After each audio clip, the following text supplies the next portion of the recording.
Byron Sigcho is a graduate student and researcher at the University of Illinois Circle Campus. He's an active member of Teachers for Social Justice and a member of the coordinating committee of TSJ. I mentioned that he presented his findings about UNO earlier, and he's now going to bring to us his updated information, which will be very, very crucial to us since we have an UNO school in our neighborhood that is attacking our public schools. Byron. Thank you very much, Luke. Thank you everyone for coming. Is it okay if I stand here? Yeah, it's perfect. Okay. I would like it to be as welcoming as possible, even though a lot of the things that I may tell you may not look as pretty. I think is hope that it's a very safe environment where we can share, our experiences or ideas, and I think that's how we connect the dots in a city which is very much so disconnected and segregated. And I think that's what makes it so complicated, but also very important that we work on this together. So as Lou said, my name is Byron Sigcho. I'm a researcher at UIC. I've been following, I work, my research in general is about charter schools, about the financial aspect of charter schools. That's the bigger research topic. But in particular, UNO was very personal to me. And it was also was very close to the reality where I was living. I work with parents. I work for the USU Center for Literacy. So we have two community schools. So I work very close with parents and families, and in the neighborhoods where UNO has a lot of schools actually. So that's how we started a lot to gather my data. My data has a lot of quantitative stuff, but more importantly is the qualitative data that we were able to gather about these schools. So in interactions with parents, the stories of the students, what's happening within inside those classrooms, actually made this research more insightful, and really pushed me to look at deeper and dig deeper on the issue. I think it has tremendous implications not only for the Latino community.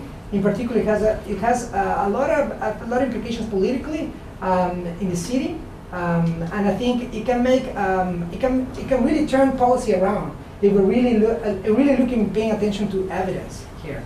But often we see like maybe that's not the case. When I was growing up in Ecuador, I always remember when I was growing up as a child, and many of you know in the audience what it's like. Sometimes the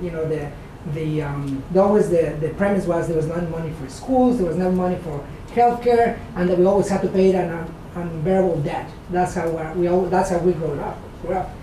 In '99, it was so bad. I remember, we as a family, we lost. My parents lost all their savings because the banks closed, and I was forced to even ask for groceries and go ask the corner store to give me groceries. And I would pay it back whenever my dad had enough money to pay. So these things have tremendous implications for our families, right? So when things go sour, I think our families are the ones who pay for the consequences, and the banks just take the profit. So it's very, very personal for me. I mean, when I came here as an immigrant, I came here with a dream that this was going to be a new start, and that we're going to, the American dream and all these things. And it's just half truth sometimes. And I think it's important to realize, this neoliberal agenda and how it operates and how it changes from country to country. So it's within this larger context that I would like to talk to you about what is happening in our community, in our back door, in our backyard. So we as immigrants, and one of them, we come here with a lot of hard work. We try to make it here, but sometimes it's very difficult what we encounter here. And a lot of even political organizations who are supposed to be working for us, sometimes at the lead, are making those barriers bigger and closing those doors. And it's important that we start looking into this. And education is key. I mean, that's access to education is super important. I mean, when we talk about our mayor, right? So we see that our mayor often said, right, he's the education mayor, right? But he, very few times, we see him, or we see, him in a classroom even, right? So we even see, about his children. They don't attend to charter schools, right? Like a lot of the people writing policies or Board of Education, they don't have children in these schools. So I mean, there's really a disconnect, and the policy of what's happening in the classroom. So I just want to briefly, a lot of this stuff, I'm sure you're familiar with. I just want to see that this is a larger context. I'm just going to show you a case study, but I'm not simplifying things. I'm just telling you this is all there is. This is, a lot more case studies, a lot of other things that I'd be happy to discuss with you. Please feel free to stop me at any time, ask as many questions, and please let's share any experiences, right? I actually would like to share with you a letter that I had, right? I actually had a bunch of letters, but I just want to share one with you, right?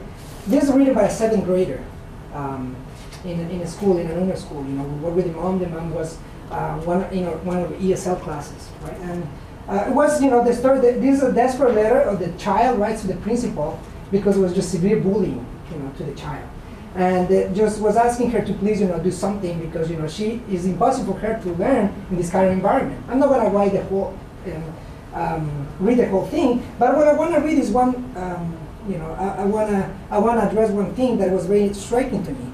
It said that sometimes I don't want to talk to them because how is it not possible for her to solve the problem.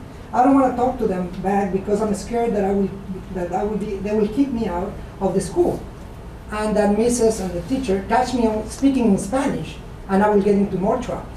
That's very interesting, right? Because how is it possible, right, that in a Latino serving institution, 98% of children are Latino, around 60% qualify for ESL classes. The children are not allowed to freely speak in Spanish. A lot of these families speak Spanish. That's their main language. Not to deny, that it's important in this country to learn the language, but also that it's important to respect and acknowledge someone else's culture, someone else's language. So I just want to show you very briefly, like a piece of, this is a 7th grader, and there was another letter that briefly I want to share with you because I want to see, just point out first of the qualitative data that we gather, and then later go to the numbers. Because really, what speak the truth are the letters of those children and these families, right? And I have tons of dialogue with them. The other one was about, and it's written in Spanish, so I briefly translated. But basically about what how the mother said it's basically unrealistic for her to be in the classroom every day, to try to take care of her child. The school was forcing the mother to to be an aide basically in the classroom because they said that they could not provide with a single an instructor for her child in particular. And this poor mom was also asked to go and hold signs for these people to ask for money in some of rallies. And at the same time, she told me one time they called me back and said, you have to come back and pick up your child because he's misbehaving in the classroom. So 7 months of enduring this, finally the mom took the child to a public school nearby, and it came out, the child had autism. 7 months attending a school, and the school even failed to diagnose the child with autism. And they were blaming the parents for what's happening in the school. And they're telling them that it's because the parents were not disciplining the child, that this was even happening. Imagine the tremendous pain and the tremendous damage that it did to the family in general. Family that had to go and she lost her job, so that she can take care of the child. She did not understand the problem, and they blamed their family for this. So I just want to point out that some qualitative data before I start showing you the research. So that's why it became personal. That's why I'm showing you the research. So, I think I'm very happy to come back to Rogers Park because in Rogers Park, when we came and gave a presentation early in the year, we really point out that the issue, aside from the corruption and all the things that were happening, and I think that sometimes I've done already a great job of covering that, but there's more to the story. It's not only the corruption, right? It's the next, what's happening next to these schools, and how do they operate, and how long will they operate like this? So that's more important. We are talking about 7,000 children who depend on these schools being open. So when I talk to you in this, I'm not saying that we should close these schools, but the schools being managed the way they are doomed to fail. And I will show you, from the economic point of view, from the educational point of view, why this not only failed economic policy, this also failed educational policy. So they are failing in all fronts, and this is really a corporate agenda. It's a corporate agenda with political interest, and that's all there is. And I will show you solid evidence about this. I just titled it, that this is the next bubble. That is the too big to fail, and they're setting up a new crisis. But this time, the target are children. This picture was taken one of the budget hearings that was in Pilsen, and they were just, one of the parents were holding a sign that UNA stopped taking money from our schools. And there was just a sign that the parents were holding. There's an UNA school in Pilsen, it's an underperforming school. So when you hear Raquel and their cronies talk about good schools, think twice and check twice your data, because they do have failing schools, and as they continue growing, they will have more and more of them, because that's how things operate. They're now operated as a Walmart, as they want to perhaps look at. So there's just a quick background, just about the school. And please feel free to stop me at any time. But just a quick background about the schools. There's UNO's a charter network. It's the largest Latino charter institution in the country, and one of the largest charters in Chicago, and certainly in Illinois. They serve 98% Latino students. And as I told you before, despite of the demographics, UNO does not support ELL instruction. They don't support bilingual instruction or ethnic studies. And I'll show you later why is that the case. They believe in full immersion instruction with a focus on civic engagement, how they call it. So we'll go in detail into that because it's important to really decompress that. UNO was recipient of $98 million school construction grant. That's the largest grant that any charter school has received in the country. They have a very clear, a really clear statement in their contract that this is exclusive for construction. This is not for other purposes. In their financial statement, and this is also very important, they are projected to hit enrollment, or they have to hit enrollment of almost 8,000 students by 2014 or 2015. And in order to generate enough funds, enough revenue to keep operating. So this is all projections. This is not really something that they have or they know or any kind of. This is just projections that they have themselves. What an interesting thing is that Juan Rangel, for those who maybe don't know, I think a lot of us by now maybe know that he was campaign manager for dearest mayor. So he was appointed also as the board commissioner for the Public Building Commission. So he was also making the decisions of how and where to construct while he was having the 98 million grant. So he had the money, he had the commission, and he had the schools. So he had everything in his hands, and that's what they sometimes is so great at exposing how trustworthy this person was with all that authority. UNO's management has been more involved in politics and political scandals than including public schools. I don't know many of you, but if you know maybe a superintendent of a district, with maybe 15, 16 schools, and having time to even run a campaign aside with your responsibility, I don't know if that's a really good use of your time. But this person is a person who supports political campaigns, is actively heavily involved in a lot of commissions, and I think that's another thing to be paid particular attention. So that's just a quick background. This, I think, is just a graph that you guys have seen from sometimes. I think sometimes it's very graphic. I think it just says it all. So why am I going to reinvent the wheel? I think they expose where and how the money is being spent.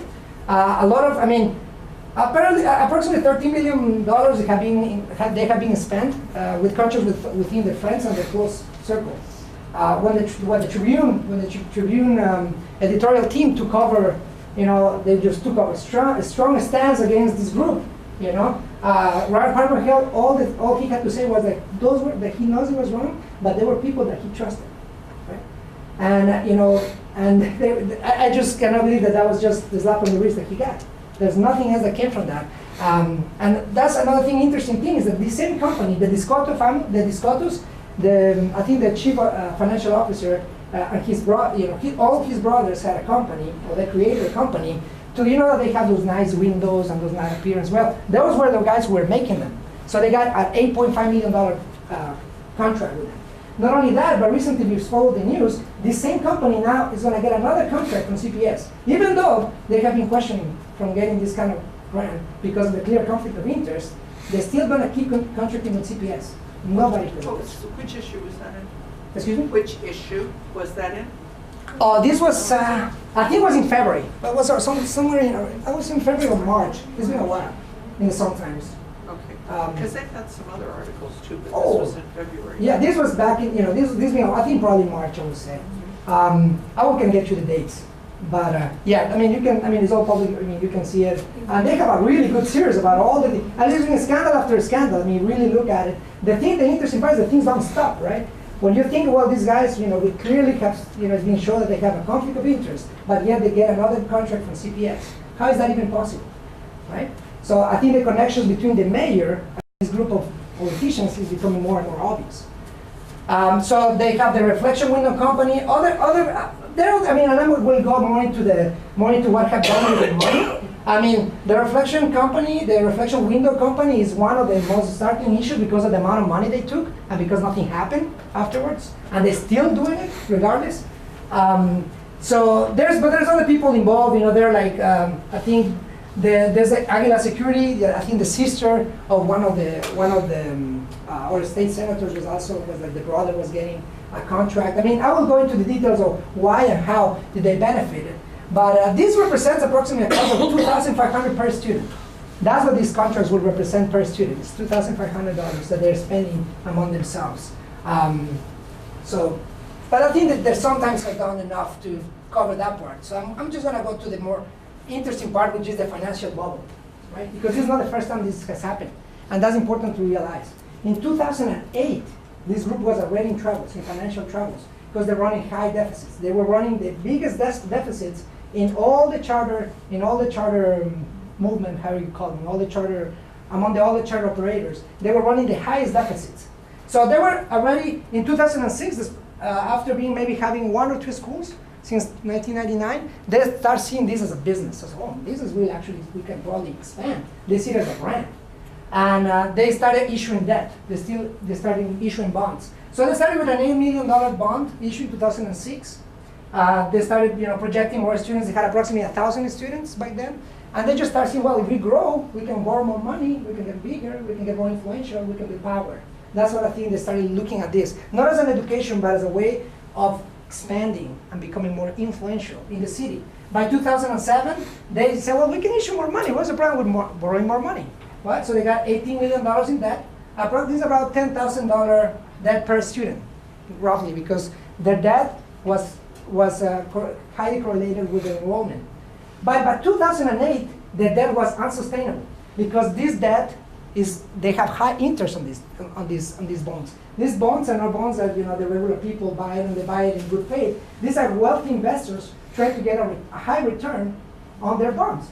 So by 2008, they had to get a $65 million private loan to refinance what they have. Apparently, they only have they got roughly $30 million in bonds, but they have to refinance it with $60 million more in debt. That's how profitable those bonds were. You have to borrow $65 million to pay approximately $30 million in bonds. It's important that we realize this. This is not cheap debt. This is not something that you just you will repay as you. I mean, also because we are not in a district that has, apparently according to them, we don't have a lot of resources, but they're definitely issuing very expensive debt. So it's known that in a closed meeting with Mr. Burke and Madigan and all these guys in City Hall, it's known that they closed a deal to rescue these schools because they were running a $1.5 million deficit. Even though they had tons of money, they have issued bonds, they received support from CPS, they were still running deficits. And that's important to know what they were doing with so much money. Important. In 2008, then there was the first bailout. They already were bailout. But instead of saying, well, we got to be cautious, we got to, if you're doing something wrong, let's make sure that these people are doing something that, the right thing for the children. No, CPS allowed them to expand. Not only they were not supervised, not only they were not scrutinized, they were granted expansion. This is horrible. I mean, if you really think about it, how can you let a group who run a $1.5 million deficit to expand? Look at our public schools. Our public schools right now, I mean, with not much evidence, we've been having massive cuts, right? But someone who runs a 1.5 million deficit, they not only get a warning, they actually or some kind of measurement, but they get able to expand. So they reached a $19,000 debt per student by 2008. In 2011, they had to refinance again, so they issued more debt, $45 million of a private loan. And they got approximately, you cannot see very well there, but they got more, they issued approximately $36 million in more bonds. So issue more bonds, more debt to finance your previous debt. By 2013, I think you cannot see it very well, but I think and in the next one you will see it. They had to expand their enrollment in order to keep maintaining the sources of revenue. You don't see very well, but approximately their debt right now is around $90 million in debt right now.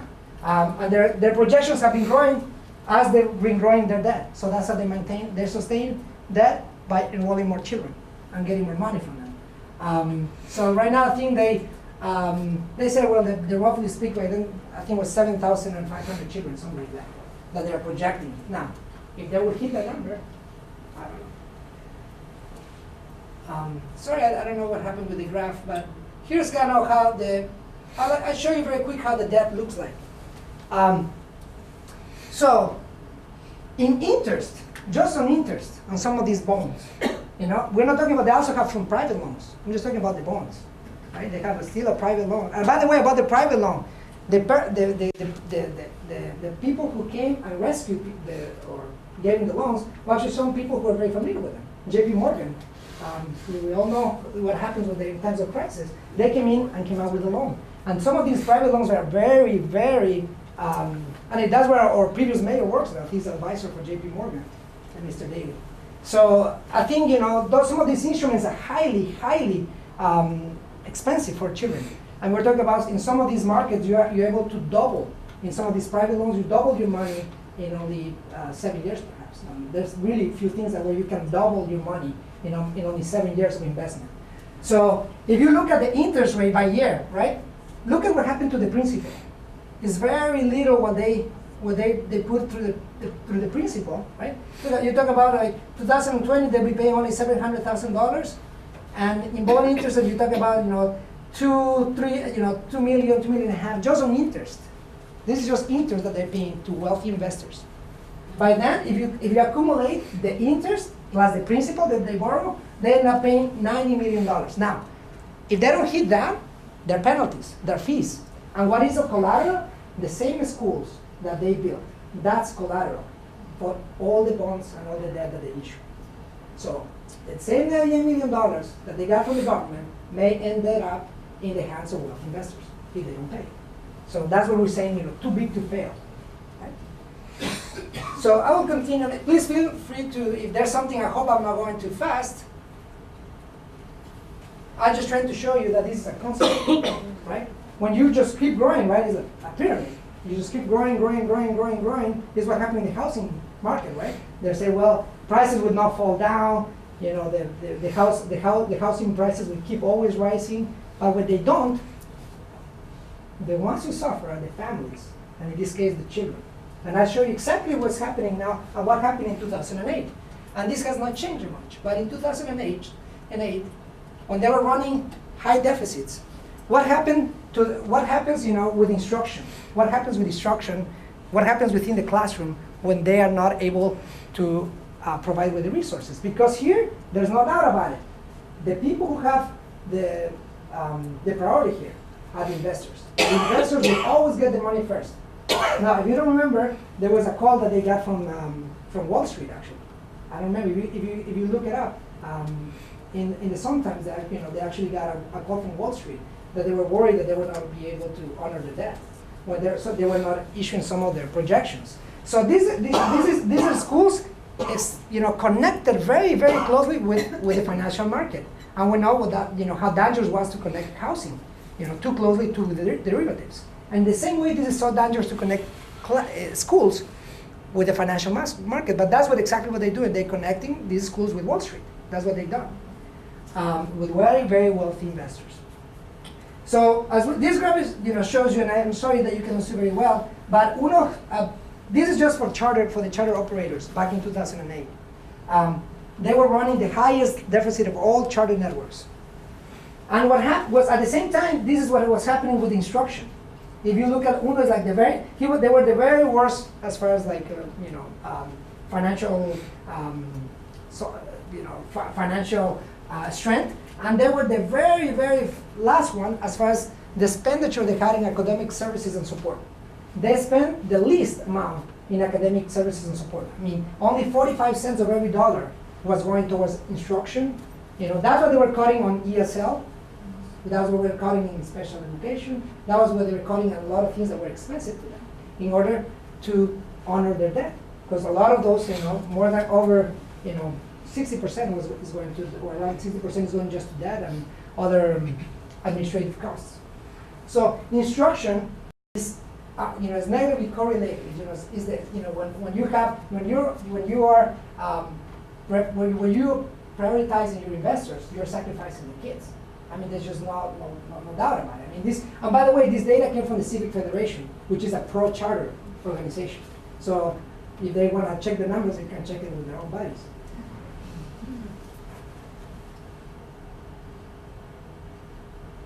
Revenues and projections,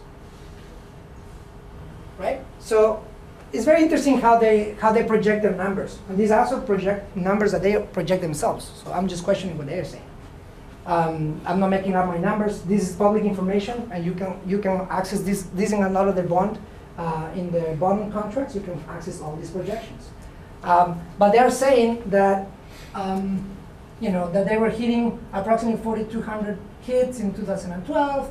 By 2013, they were 6,200, and then by 2014, they will start, leveling at 8,000 children in their schools. So they're projecting their enrollment was going to, keep continuing increasing.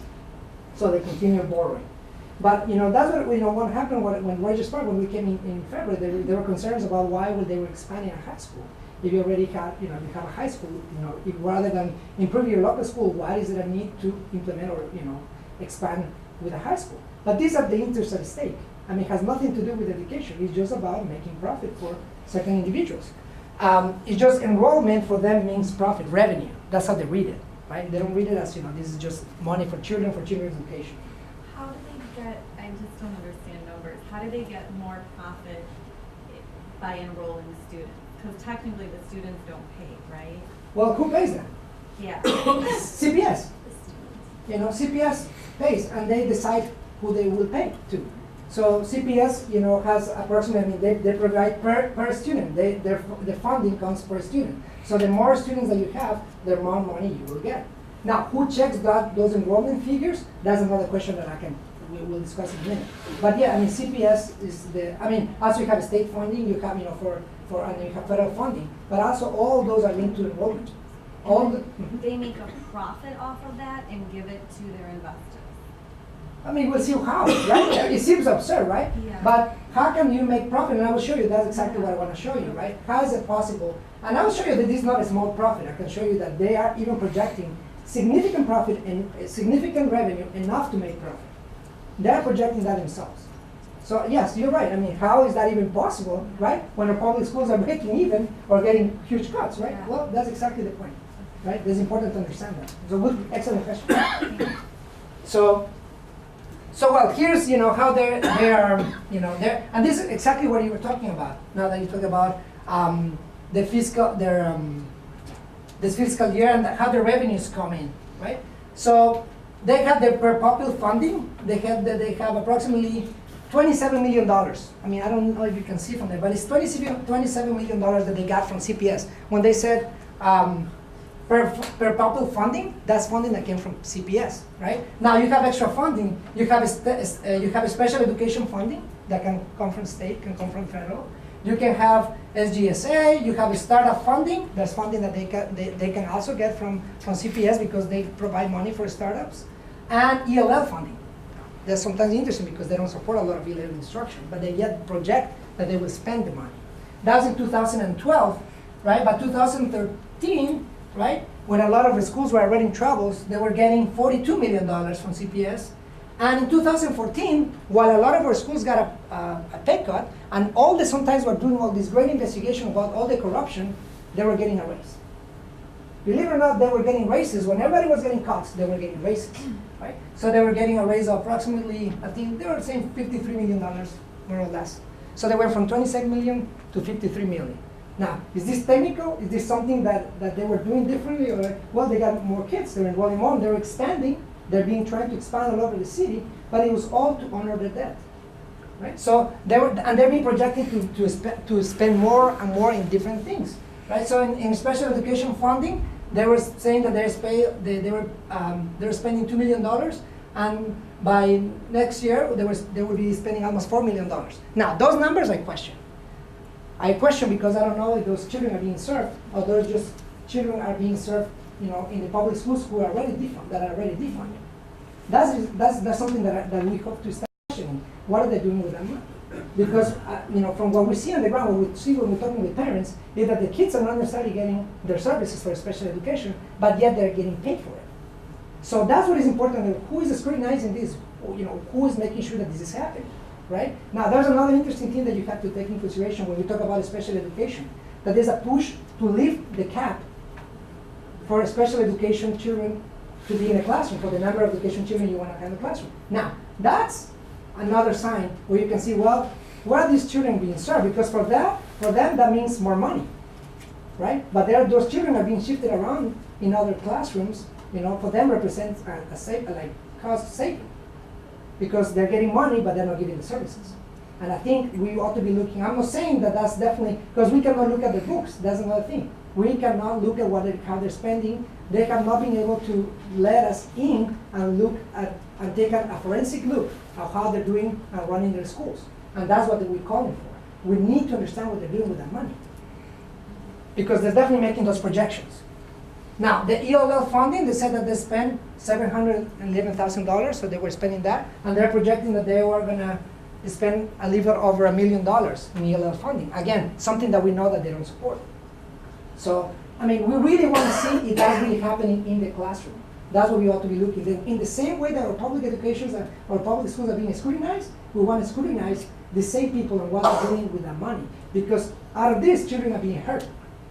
You know, if you see parents desperately looking for services, going around the city, you know, driving, you know, long distances to just get a service, we owe to them to see if this money is really being spent for them. Byron? I know that it's difficult, it's impossible to do a forensic audit of how the money gets spent in and out. And I also know that working in a suburban district, if I went out to a suburban school board and asked to see a printout of how every penny gets spent for ELL or special education, that I would get a pretty detailed return. Can you do that with CPS in general? Can you get any access to information like that in general for the traditional neighborhood schools? Yeah, I mean, if you look, I mean, that's what we have as a local school board, right? I mean, the LSCs have, I mean, even when they were doing the budget cuts, the principals were trained for over 2 weeks to just sell the information to the parents, make sure that they're not like huge complaints. Even then, they got a big pushback. But, you know, the parents need that information. They will get detailed information. That's why we have parents in local school boards. That's what we also need, probably an elected school board or something of that nature, to scrutinize also how these decisions are being made, you know, in our Board of Education. But absolutely right. I mean, this is, you know, access to information comes with parents, you know, teachers, all the people, you know, who are being affected by this, accessing this information. And this is, you know, this is a right to get access to information. If your children attend a school, right, usually it cannot perhaps be, you know, it cannot be completely transparent. I'm not saying the public schools are, you know, that we need to improve it. There need to be changes, but certainly there's more transparency than in a lot of the school districts when they don't have one single parent in their board. Mm-hmm. I'm on a local school council, and every meeting we get 3 pages of little teeny print about where every penny went. Yeah, but at least you get the information. And we get the information. Okay. So, and then we have to make decisions about it. So absolutely right. Thank you very much. So the parents do get access to this information. We have not even I mean, I would love to see something, even a 1 page from these guys. And actually, the parents have some control over how it's spent, because we have we have 6 parent representatives on the local school council. Mm-hmm. Yeah, I mean that's what we like to see. I mean, that's what we believe these schools ought to be measured under the same, or they ought to be scrutinized under the same rules, because they're certainly getting an awful amount of money to do something that they suppose that they're saying better, that they do better than public schools. So thank you very much. I mean, I don't know if anyone wants to add more to that. Yes, thank you. Another large part is public schools operate, you know, under guidelines from the state, which is about this thick. Charter schools operate under the Charter School Act, which is about that thick. And so they allow them, you know, the state legislature allows them to operate in that fashion. Yeah, I mean, absolutely. I mean, a lot of these things is not because, you know, these are things that we ought to be demanding for. I mean, we're spending, or at least, representatives are spending awful a lot of money for these kind of schools, and we ought to, you know, I think, demand an awful amount of explanations for what they're doing, because every single penny that they're taking, to these charter operators are taking it away from the schools. So they better justify it, and they better make sure that the money is well spent. I understand that the Department of Education allows the charter schools to call the Teach for America people who go into the classroom with 5 weeks of training, and they allow them to be called highly qualified teachers. Absolutely. And if you bear me, I have that. I hope a slide on that actually. Yeah. So if we can table that for a second, I show you. You're absolutely right. Yeah. Yeah, I hope that nobody is surprised of any of this. The whole economic system in this country is a Ponzi scheme. It's influence everything we do: manufacturing, banking, justice. Everything is a Ponzi scheme where we are being sucked dry. The jails are privatized. The kids are put in there for no reason because it pays money to a corporation. This is a Ponzi scheme. So Yeah, you're right. I hope you're not surprised. No, I'm not surprised. Oh, okay. I'm just. This is to make clear. Yeah. I mean, this is about money, right? What is surprising, striking, is like questions like, how can they make money? How do they operate? And what we understand is appealing to parents and families who are in desperate need of good schools. Because even people move to a neighborhood because of getting access to good education. Now the other point: why don't they want us to have good schools? Part of the Ponzi scheme. Then you will be slave to a fucking job that will pay you nothing, no insurance, no health insurance, no vacation, no maternity leave. Just create a full life slave. Byron? Yeah. Just to point out, we'll have to exit the room at 7:30. So Okay. you might wanna- Okay, so, but absolutely great information. I'm glad to keep adding to that. So yeah, we talk about this with a larger, I'm just showing you a case study of the larger scheme of things. I completely agree. So let me tell you, because there are a lot of questions that I'd like to discuss at the end. So let me just carry through a few more, right? So in source of revenues in total, they are getting now, but this year, I think, $65 million, roughly. So they're also getting, things from school lunch revenue, federal revenue that also is being projected to increase. So all in all, they're talking about, and there's another interesting thing. I have to look at the slides because I forget how many things I have to point out. But the fees, right? We talk about the zero tolerance type of schools, right? So fees for kids to behave. That's very interesting. When you start, modeling your school around the zero tolerance model, you behave because there's an economic incentive, right, for behaving, right? That's a failed model. We've seen that doesn't work, but for them makes sense financially, because 2012 they raised approximately $200,000 just in fees from the kids, by $200,000 roughly. They projected to be double almost by 2014, $400,000 in fees. So they projected the kids will actually continue doing some. And the other kind of fees that they have, but some of those are disciplinary fees, and some of the fees that they have in their schools. Just a push for privatization. They just push for privatization. When you start relying on the family's income, that's when we start seeing the small signs. When the government or this local government is not does not have the money to pay, that's where this money is going to start coming from. So total revenues, approximately $74 million by 2014. Just wanted to give you the figures. Now, the expenses, right? And I will just point out a few, right? But I don't know if you saw in the news, but actually they were actually called on the fact that they were not paying on teachers' pensions, and they have not been paying on teachers' pensions for years, right? And they've been called on. Apparently 120 of the employees who were qualified for pensions were not getting their pensions paid. So no one even was auditing, why they were not making contributions to the pension fund. 120 employees, eligible to do that. They're saying there were only 30. Only 30, they're saying. If it's only one, still that's not ethical.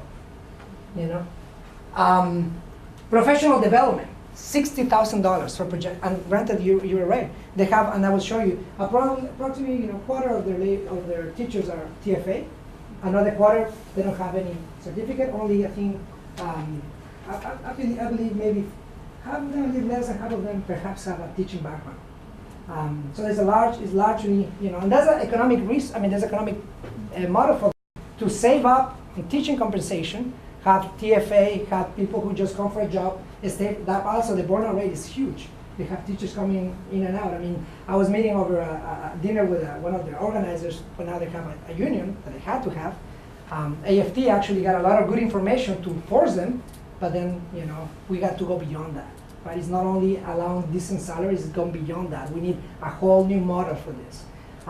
But you're right, that's how they were saying cutting corners in everything from pensions to teachers' salaries to any cutting edge that they can have in order to honor the debt with the investors.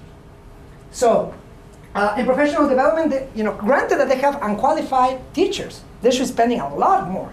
They spend $60,000 for 400 teachers.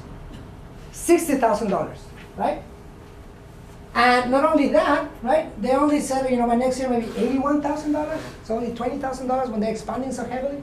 Now, in a district of this size, a district because it's a chain of 13 or 16 schools, they ought to be spending at least 4 or 5 times that, at least. Consider that they don't have a very, 5 weeks, I don't think it's going to cut it for them, right? But they also been talking about having their own teaching certification program, right? So there's another way. They already have what the school is on the master list, they call it. They have the Metropolitan Latino Institute, right? A lot of the state reps, a lot of aldermen have come from that. If you know Joe Proco Moreno, graduate of this great master list. So they already know after they graduate, Daley was one of their speakers in this institute, whatever they call it. And now they want to have their own teaching certification program. And if they do get the resources, they will go for it. Now, another interesting fact, they have a janitorial and maintenance company. So they're into the maintenance business, I guess. And if you heard in 2012, at the end of the year, there was a strike, and the poor workers in O'Hare were getting laid off. And guess who got the contract? Right? So UNO was one of the companies who got the contract with people who were lower salaries, lower benefits, but high pay. And they get paid by themselves. They pay themselves to do the cleaning services. So they pay around, they would say by 2014, around $4 million to clean their buildings. Now that's awful a lot of money if you think about it, for 13 schools or 16 schools, whatever they project. So all in all, they said that their expenses are going to be roughly about, by 2014, $57 million. They get a revenue of $74 million, $57 in expenses after cutting a lot of edges, cutting a lot of corners. So there's enough room for what you were saying. There's enough room for profit, right? And we'll show you where is the profit at. So, and these are they're numbers. So I'm not even making up this. So, so they said in revenues available for debt services. They call it again. And they titled themselves that revenues available for debt service. By 2014, they have 14 million and a half. This year, I guess they had almost over $12 million for debt service. That's just to pay off their wealthy investors. $12 million. Not only that, right? But they have remaining net revenues. So they have revenue, right? While our schools are getting college costs, they have remaining revenue. They have a remaining revenue of approximately $8 million, right? $8 million in 2013. And they have something that's called a management fee. The management fee that the UNO team gets. So they have a team of people, right? Hell and buddies. And whatever they do with the money, I guess that's for themselves to decide, right? But they have approximately almost $6 million by 2013. Almost $6 million for the management team. So what do you think they do with that money? So that's how they run campaigns. That's how they run a lot of their organizers, and that's what they can organize protests. Not because those parents need those schools, not because the parents are supporting those schools. Remember the story that I told you about the mother who was going with a holding sign and at the same time going to pick up the kid because they could not take care of him. Now, so, they say that they can make profit. I don't know. I will say the same thing, but that's what they're saying. You know, that there's enough money for profit, and there's enough money to make excess revenue or profit that is going to be this year probably $2,300,000 that they will make out of it. Now, or it's, you know, they're saying, well, what about public schools? We're getting cuts. We're getting, you know, where's the money? Well, not only that, but they get money to, you know, to spare. So, I mean, there's a, you have public information. You can go and look at this, all this public information. But how is this possible? So this is an interesting graph. How is this possible? Some of those faces may be familiar for you. Some got a little bit twisted. I don't know what happened with the presentation, but how is this possible, right? So we have our familiar faces, right? Our dear CEO right in the middle. After all the scandals, he still maintains the position. Martin Cabrera, Jr. That was the underwriter for the bonds. The person who sold the bonds to wealthy investors, the guy on your right, right? That guy was brought in by Mayor Emanuel, and that was actually suggested also by Governor Quinn, to come and clean house after all this was exposed. Now, the same underwriter, the same person who sold the bonds, that's going to come and clean house. Right? So he's the person who was also appointed after Juan Rangel resigned, after public pressure, resigned for the Public Building Commission that I told you, the guy who was giving the sealed envelopes for contracts and all that. That's okay, I step out. But guess who replaced him? This guy, Martin Cabrera. So nothing, absolutely nothing changed. After tons of evidence, after we provided FT, provided some evidence, the Sun Times has been all over that, even then, no one single change has been made. In fact, this guy, after only 3 months, after 3 months of being in the job, he just decided to quit. And the reason why he decided to quit, we suspect, it wasn't because he claimed there was some kind of difference in philosophy and mission. We're making no money. Well, it could be. We suspect it's because the Securities and Exchange Commission came in. That was 4 months ago. And they start looking at the books and said, how are you making money out of this? How, you know, who and how is this operating? So someone started looking, the federal agency started looking at the books, and he decided to step out. Now, that's why he decided to step out, but we still don't have a chairman for UNO, and we also have the same companies still contracting with CPS. How is that possible? No one single change, and people are still profiting. How is that possible? Well, because all the network around them. Gary Chico, right? Gary Chico, he's the board member of the Illinois State Board of Education, where they actually made the charter rules, where they also approve or, you know, reject charter. That's how they got decided. Guess who he is? He's the lawyer of Howard. He's one of the lawyers, right? So he also, sometimes he actually got, you know, in the graph, he was one of those lines. So he got, you know, so something at stake. You know, you have a lot of those people. I mean, you probably know Joe Moreno. He's an MLI graduate, an alderman. Susana Mendoza, Chicano clerk. I mean, here also I pointed like how much they got in contribution from the Discotto family.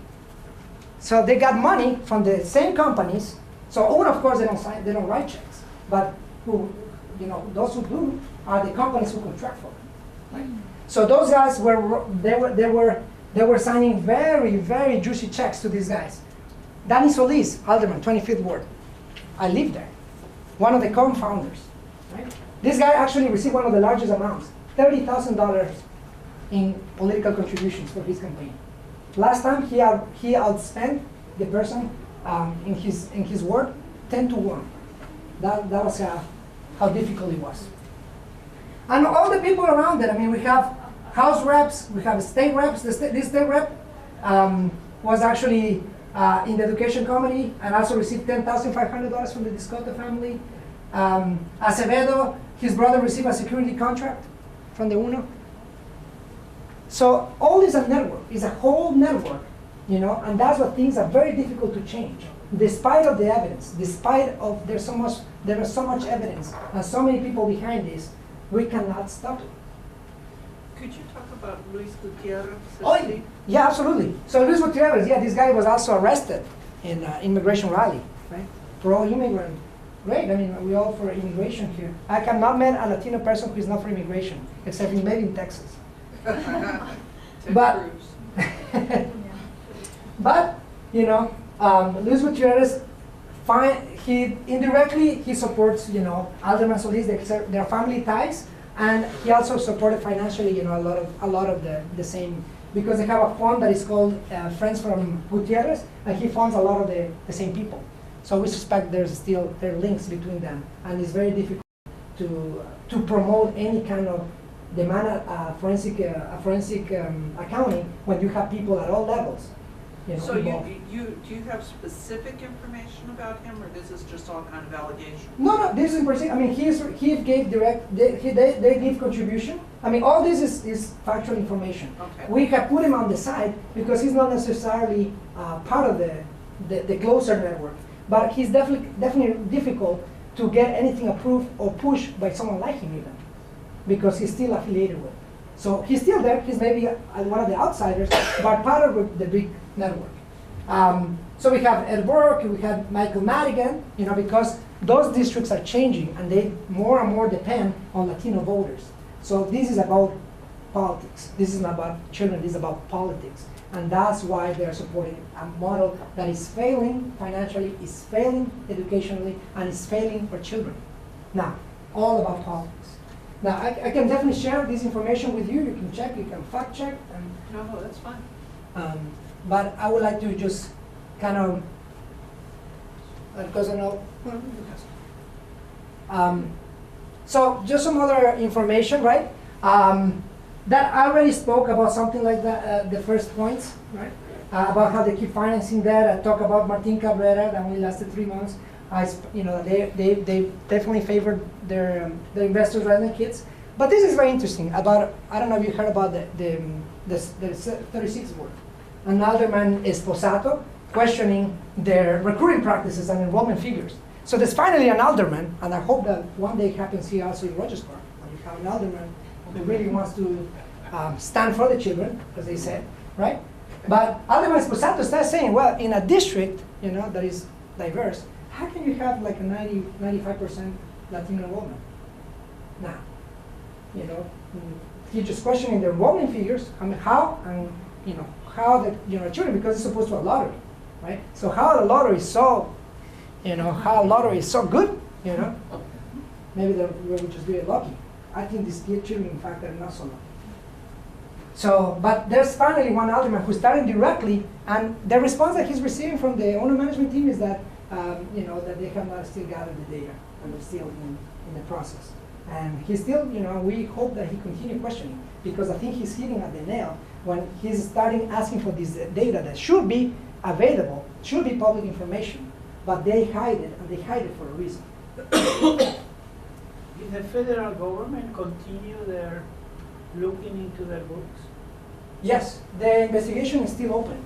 Now, for how long they're going to continue that? I mean, we had an investigation that was already done by the, and I have one slide about that. The state of Illinois had already an investigation, actually pure. There was the Parents United for reform education. They also, a local school board, promoted an investigation by the state, by the state. Unfortunately, you know, as I show you, there's such a political, you know, network that is very difficult to navigate, to get to that.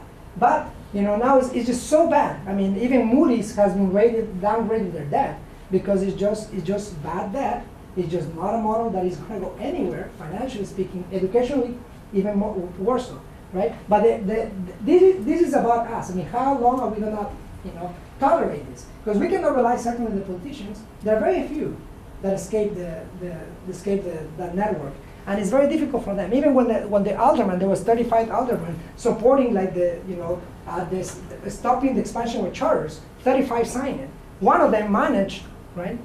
My dear alderman, 25th ward, he managed to put it in the Rules and Exceptions Committee when bills die. So even how you have 35 aldermen supporting something, you find that one who just sells his soul, right? Who will manage, you know, right? So, I mean, this is very complicated. I really rely on, I think, the community. I think, you know, that's why we're coming to talk to you, as we did, you know, with the Rogers Park group, and we went to budget hearings, and we contested the expansion here in the neighborhood. Even though it's not my neighborhood, I think we're all here from the same, you know, for the same purpose. I think we're all here caring people that will care about children. and that's what we're here, and that's what we're here to listen. And I think that's what is important to communicate among us. I don't care much what they're gonna do, but I care about what we do. So, just a few more things, because this is very interesting. UNO already have